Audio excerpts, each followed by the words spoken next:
Welcome back as we continue talking about signposts in nonfiction media.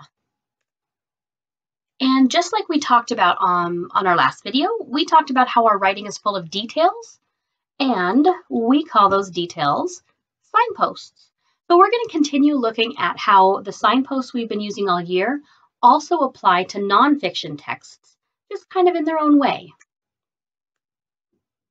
And the big idea to keep in mind through all of this is that if someone is trying to share information or a story with you, be on the lookout for signposts.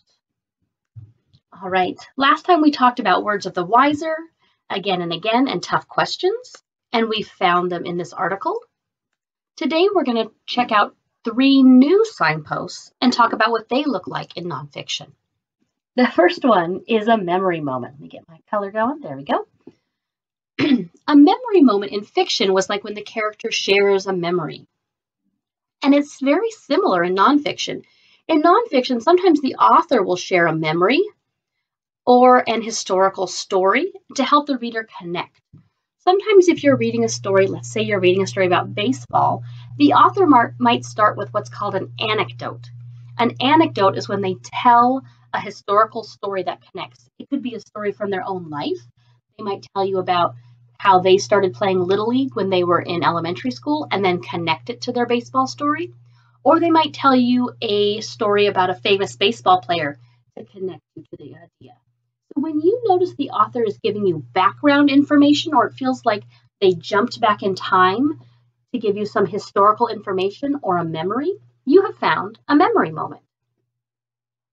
Another type of moment that we can find in nonfiction texts is the aha moment. In fiction, we know that's when a character suddenly realizes something. But in nonfiction, it's about the author and when the author suddenly shows a big or important idea. Often the author will slowly build and then all of a sudden reveal, see, I wanted you to understand this. So the author might be giving you their aha moment. The third one we're going to look at today is called Contrasts and Contradictions. This is really similar to fiction. In fiction, we know a contrast and contradiction is when an aspect of the story is different than what we expected. In nonfiction, it's the same thing. When an aspect of the topic, idea, or events in a story or in an article is different than what you expected. So that's really similar to fiction. It's that unexpected, I didn't see that coming feeling. All right, let's take a look at a new article and see if we can spot memory moments, aha moments, and contrasts and contradictions. I'm going to start by putting that across the top. I'm going to write MM for memory moment, aha for aha moments, and CC for contrasts and contradictions. All right, before I read, I'm going to take a second. I'm going to think about the title, The Science of Fun. I know it's going to have science and it's going to be something interesting. I'm going to look at the picture. There's elephants. It kind of looks like a circus. And then I'm also going to look, I see subheadings. I'm going to think about my subheadings. Got Circus Science. Okay, that makes sense because there's a circus. Oh, and science again. There must be lots of science in this. And then this subheading, moving on. I don't know what that could be about yet. But now I've got some ideas before I start reading. The Science of Fun. Bello Knock recently raced up a thin wire on a motorcycle. He drove the motorcycle high over thousands of spectators' heads. He's a clown with the Ringling Brothers and Barnum and Bailey Circus.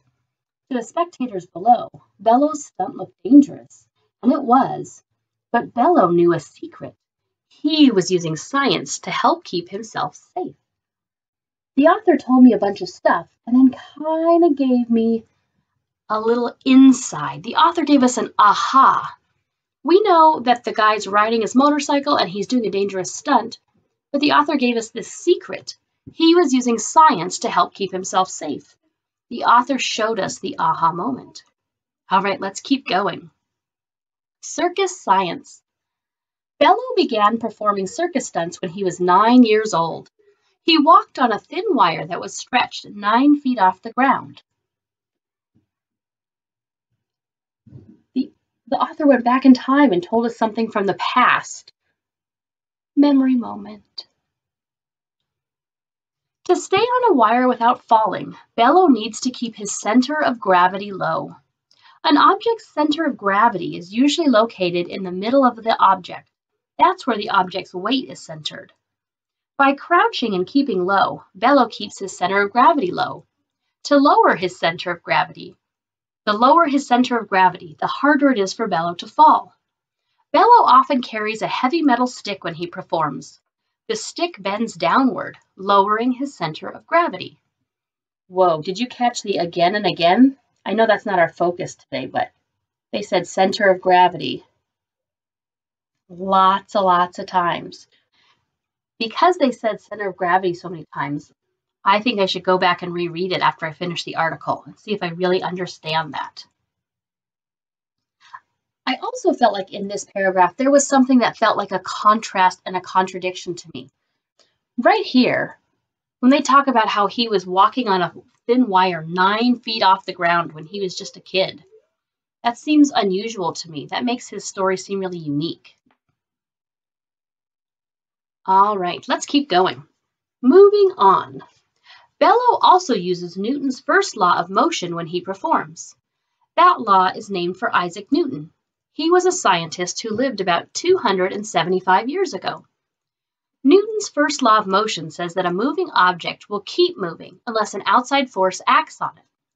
The law also says that an object at rest will stay that way unless an outside force acts on it. Bello uses that law when he rides his miniature or tiny bike. As Bello speeds along on his tiny bike, he sometimes has to stop before slamming into a wall. To stop, Bello uses the bike's brakes. The brakes create friction between the bike's tires and the ground. The friction is an outside force that flows the bike. Friction also changes the bike's motion into heat energy. You could say that Bello's act is really hot. To see how friction works, rub your hands together as fast as you can. When you rub your hands together, they should start to feel warm. Friction between your hands changes into heat energy. Bello always puts on a high-energy show. I always want to capture the attention of children, he says. He captures their attention with science. Ooh, that one felt like a contrast and a contradiction to me as well. I thought he was capturing their attention with danger, but the author is saying, nope, he's using science. That wasn't what I expected. All right, here are some examples that we found together of a memory moment, an aha moment, and contrast and contradiction. On the next slide, I'm going to ask you to find some other examples of signposts.